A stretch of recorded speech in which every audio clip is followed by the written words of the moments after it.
Hello la baraque, bienvenue. Et dis-moi vite fait, tu veux faire comme celui-là?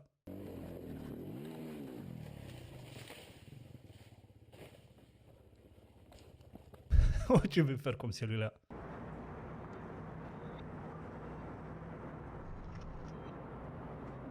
Allez, les gars, on est là pour s'amuser, mais on est plutôt là pour apprendre des choses, ok? N'oubliez pas, laissez-moi un like, un dislike. Faites pas d'économie de boutons, les gars. Et c'est parti. Question numéro 1. Le placement du motard est adapté à la situation. Oui, réponse A. Non, réponse B. Pour une meilleure sécurité, le clignotant doit être mis avant le ralentissement, réponse C. Après le ralentissement, réponse D. Pour tourner à gauche sur une chaussée à double sens, il faut comme ici serrer l'axe médian sans le dépasser pour permettre aux usagers suiveurs de dépasser par la droite. J'avertis avant de ralentir pour ne pas surprendre. Question numéro 2.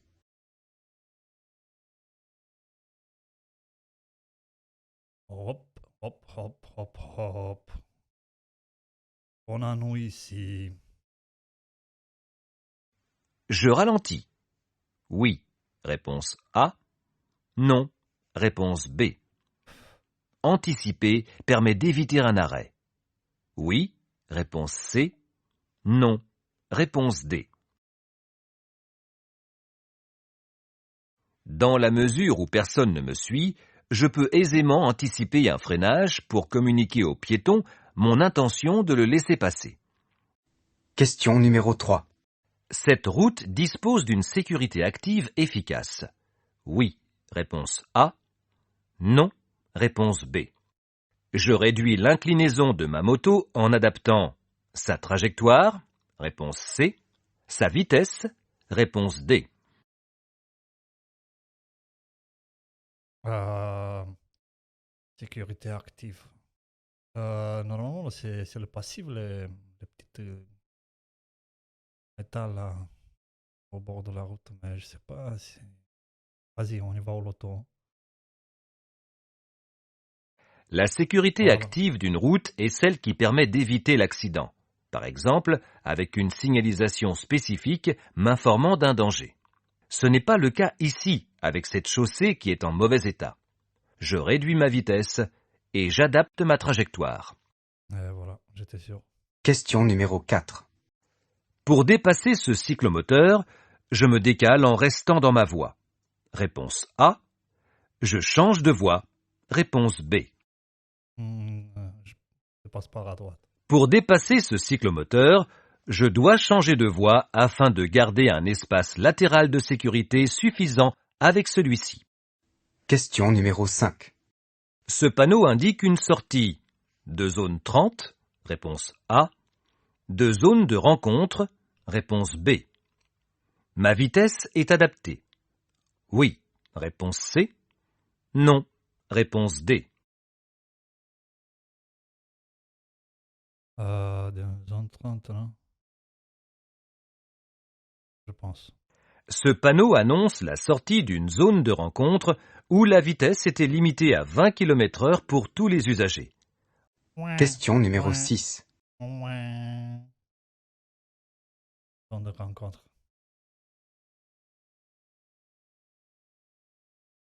Le mec, il se rencontre et ils avancent plus, quoi. Je ralentis. Oui, réponse A. Non, réponse B. Je fais un appel de feu stop. Oui, réponse C. Non, réponse D. Faire un appel de feu stop est ici inutile, car Question numéro 7. certaines motos ont une boîte de vitesse automatique. Oui, réponse A. Non, réponse B. Le passage des rapports au bon régime permet l'éco-conduite. Oui, réponse C. Non, réponse D. Ouais, bien sûr, si tu marches dans les 12 000 toute la journée, c'est normal, hein. Déjà, tu te casses ton moteur, ton embrayage et tout. Mais... Certaines motos ont une boîte de vitesse automatique. Question numéro 8. Dans cette situation, je dois accélérer. Oui, réponse A. Non, réponse B. Je surveille régulièrement vers l'arrière. Oui. Réponse C. Non. Réponse D. Normalement, si tu marches avec ta limite de vitesse qui est prévue sur cette truc-là, t'as pas besoin d'accélérer. Mais là, pour éviter que le petit con là derrière, il tente pas derrière. Mais c'est la sécurité, j'en suis sûr. Je dois être Voilà. capable de résister à la pression des autres usagers et ne pas me sentir obligé d'accélérer. Question numéro 9. Je peux klaxonner pour qu'ils se dépêchent de traverser. Oui. Réponse A. Non. Réponse B. Je peux m'engager en me décalant sur la gauche. Oui. Réponse C. Non. Réponse D. Donc, je peux pas klaxonner, mais je peux gueuler par contre. Hein. Dépêchez-vous là. Dépêchez-vous. Non, je rigole. Je dois être patient lors de la traversée de piétons. Question numéro 10. Ce type d'accident provient d'une confiance excessive dans les performances de sa moto. Oui. Réponse A. Non. Réponse B. Pour lutter contre ce danger, le motard doit intégrer le code de la route comme une contrainte individuelle, réponse C. Une règle sociale, réponse D. Ça, c'est question piège. Quoi. Une trop grande confiance en sa moto peut être dangereuse. Pour limiter les risques, il est important d'intégrer le code de la route comme une règle permettant un partage de la route positif et non une contrainte. Putain, le mec, il aime bien parler beaucoup. Hein. Question numéro 11. Un anti-patinage de la roue arrière équipe toutes les motos. Oui. Réponse A. Non. Réponse B. Cette assistance est utile en virage. Réponse C. En ligne droite. Réponse D. L'anti-patinage permet d'éviter, comme son nom l'indique, le patinage de la roue arrière lors d'une accélération trop forte par exemple. Question numéro 12. Un indicateur au tableau de bord me permet de savoir quand je suis au point mort. Oui. Réponse A. La lettre N sur le tableau de bord signifie neutral, c'est-à-dire le point mort à la boîte de vitesse. Question numéro 13. Un motard débutant a une meilleure analyse des situations qu'un conducteur expérimenté. Oui. Parfois, oui. Réponse A. Non. Réponse Là, B. là, c'est bien sûr la sécurité, donc c'est non. Un motard débutant a tendance à se surestimer par rapport à un motard expérimenté. Question numéro 14. Au panneau, je circulerai dans l'agglomération de Pringy. Oui. Réponse A. Non. Réponse B. Sur une départementale. Réponse C. Sur un itinéraire de déviation. Réponse D. Blablabla.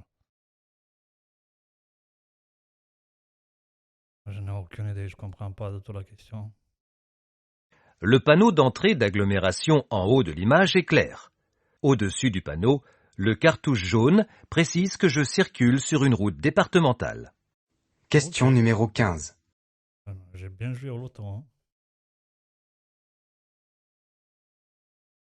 Laissez-moi un commentaire, les gars, si vous voulez que je dépêche les vidéos pour que je ne le laisse pas parler. Si vous voulez voir juste les résultats, dites-moi dans les commentaires si vous voulez. La distance de visibilité m'impose de ne pas dépasser une certaine allure. Oui. Réponse A. Non. Réponse B. J'accélère. Oui. Réponse C. Non. Réponse D. Après ce panneau, la vitesse est limitée à 80 km/h. Question numéro 16. Le transport d'un passager de moins de 5 ans est interdit. Oui. Réponse A. Non. Réponse B. Si t'as le siège là pour l'enfant, normalement non. Mais c'est pas conseillé quoi.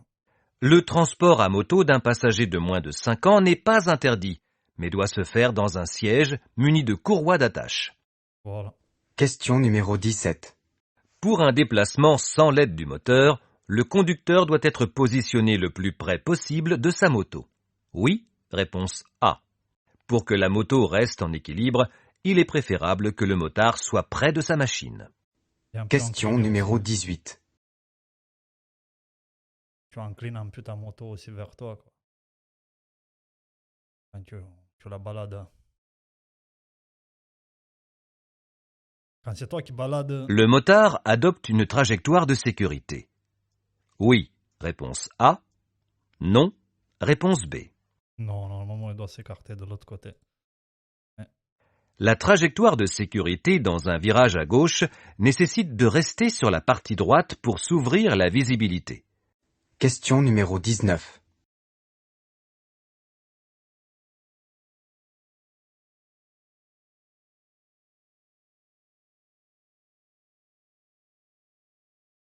Ouin, ouin, les cyclistes La encore. visibilité est suffisante pour dépasser. Je n'ai pas suffisamment de visibilité pour dépasser ces cyclistes. Question numéro 20. Le risque que ce véhicule se déporte vers moi est important. Oui, réponse A. Non, réponse B. Je me décale un peu plus à gauche. Oui, réponse C. Non. Le risque que ce véhicule se déporte vers moi, du fait de la présence des travaux, est important. Question numéro 21. Après avoir prévenu les secours, je sécurise les lieux. Réponse A. Je rassure la victime. Réponse B. Je reprends mon chemin. Réponse C. Bah, Premier sur un accident, je dois, dans cet ordre, protéger, alerter, secourir. Une fois avoir donné l'alerte, je dois donc secourir la victime et la rassurer. ça, c'est une question piège, ça rase, quoi. J'ai mis A et B, moi. Question numéro 22. Dans cette zone, je dois céder le passage aux piétons, réponse A, aux véhicules légers, réponse B, aux véhicules lourds, réponse C. Vélo, c'est considéré léger?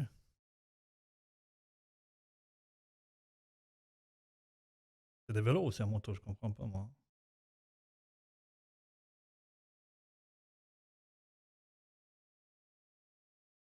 Dans les zones de rencontre, la priorité doit être laissée aux piétons et la vitesse est limitée à 20 km/h pour...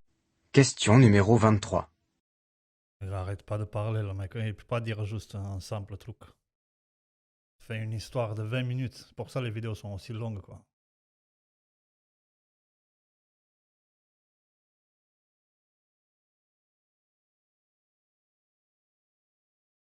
Mon espace de sécurité vers l'avant est suffisant. Oui, réponse A. Non, réponse B. Je reste placé sur la gauche de ma voie. Oui, réponse C. Non, réponse D.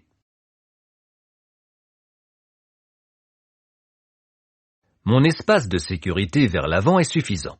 Néanmoins, ce véhicule en feu de détresse sur la bande d'arrêt d'urgence m'oblige à me placer complètement sur la voie de gauche, puisque personne ne me dépasse. C'est ta mère qui m'oblige, mec. Avec. Ah, je te jure. Hein. Question numéro 24. Je surveille principalement l'évolution du véhicule. A, réponse A. B, réponse B. C, réponse C.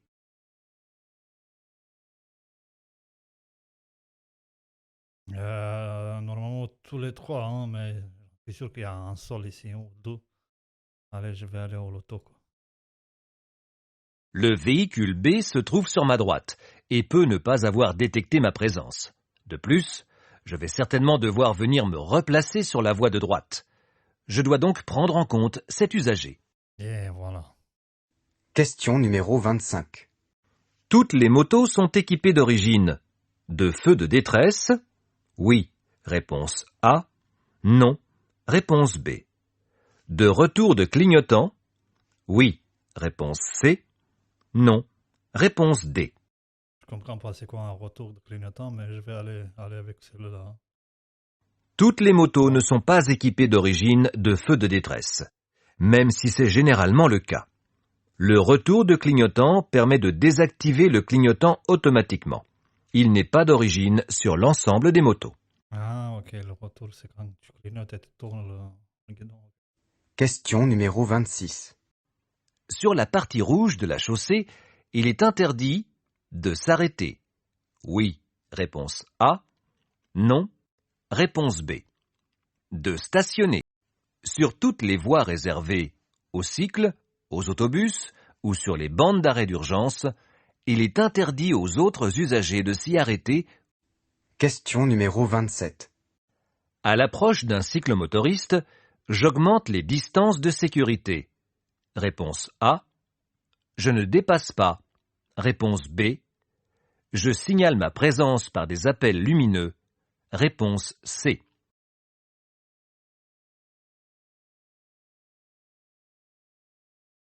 Je comprends pas du tout la question.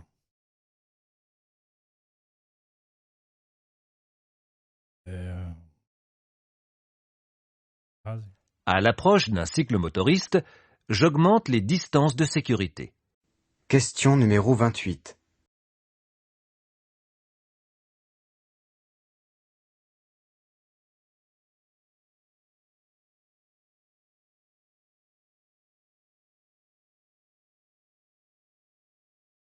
Je cède le passage au cycliste avant de quitter l'anneau. Oui, réponse A. Non, réponse B. Je klaxonne pour informer de ma présence. Oui, réponse C. Non, réponse D. Pour sortir de l'anneau du giratoire, je dois céder le passage à ce cycliste afin de ne pas lui couper la route et ne pas le mettre en danger. Question numéro 29. Le marquage au sol autorise le dépassement. Oui, réponse A.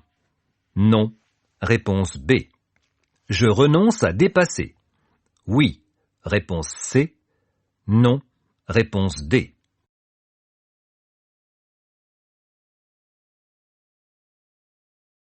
Là, c'est pas la sécurité, j'en suis sûr. Je suis actuellement sur le point de dépasser ces véhicules. Question numéro 30.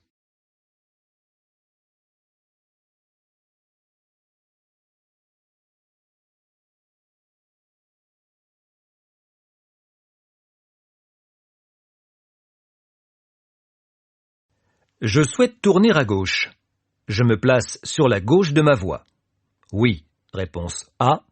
Non, réponse B. Je tiens compte de mon gabarit pour ne pas dépasser l'axe médian. Oui, réponse C. Pour tourner à gauche, je dois informer suffisamment à l'avance les autres usagers avec clignotant et feu stop et adapter mon allure. Question numéro 31. Une bulle réduit la fatigue.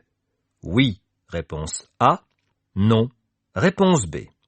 Les contraintes extérieures sont plus importantes à moto qu'en voiture. Oui, réponse C. Une moto équipée d'une bulle et d'un carénage apporte une meilleure protection et permet de réduire la fatigue. Question numéro 32.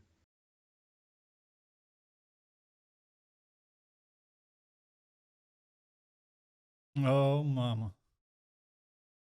Oh maman, comme il fait sa moto. Ce véhicule peut faire un écart. Oui, réponse A. Non, réponse B. Je ralentis et me décale à droite. Oui, réponse C. Non. Ce véhicule encombrant risque de toucher les branches d'arbres. Question numéro 33. Je poursuis mon dépassement. Réponse A. Je reste en retrait. Réponse B. Ce véhicule indique l'intention de se déporter sur ma voie. Question numéro 34. Ce casque est homologué pour la circulation à moto en position ouverte, réponse A, fermée, réponse B.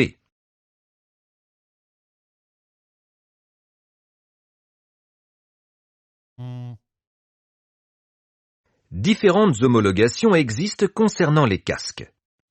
Question numéro 35. Je ralentis. Oui, réponse A. Non, réponse B. Non, mamie, elle va marcher beaucoup plus vite, donc je peux passer. Je circule en agglomération. La présence de ce bus et de la bande cyclable m'indique une éventuelle présence d'usagers vulnérables. Je ralentis. J'ai fait en fait ce que j'ai dit, quoi. Putain, je suis con. Question numéro 36. Le risque de dérapage le plus important lié à l'état de la chaussée se trouve en zone A. Réponse A. Par temps de pluie et sur chaussée humide, les passages pour piétons et les pavés sont très glissants. Ce n'est pas le cas ici, où la chaussée est sèche à cet endroit. Question numéro 37. Mon Dieu, quelle question, quoi.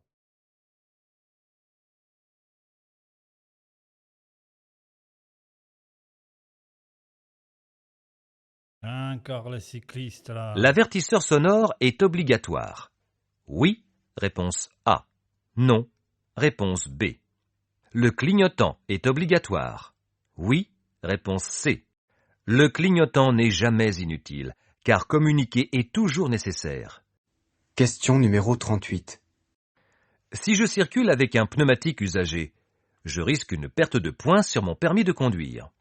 Oui, en circulant avec un pneumatique usagé, je risque une contravention de 4e classe et une immobilisation de la moto, mais il n'y a pas de retrait de points sur le permis de conduire. Oh putain, ok. Je savais pas ça. Question numéro 39. Mon acuité visuelle baisse à l'entrée d'un tunnel. Oui, réponse A. Non, réponse B. Mon acuité visuelle baisse en entrée de tunnel. Question numéro 40. En virage, les pointes de pied sont écartées pour repérer l'inclinaison maximale. Oui, réponse A. Non, réponse B. Pour améliorer la stabilité. Oui, réponse C. Non, réponse D.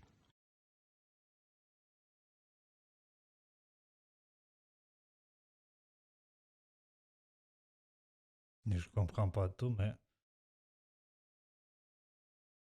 Oh, tu dois pas faire ça, mais... Je pense que dans les virages... Allez, je vais aller au loto, quoi. Dans un virage, je dois positionner l'avant de mon pied ainsi que la pointe au niveau du cale-pied. Écarter les pointes de pied ne m'aidera ni pour la stabilité, ni pour repérer l'inclinaison maximale. Et voilà. Et 29. Je suis même pas à côté. Les gars, n'oubliez pas, laissez-moi en commentaire vos scores finaux. On va voir qui a fait le maximum. On va donner un petit cadeau. Petit dessert. Et ouais, n'oubliez pas, laissez-moi un like, un subscribe. Ça, je vais être plus motivé et je vais faire plus de vidéos plus souvent, quoi. Allez, bisous!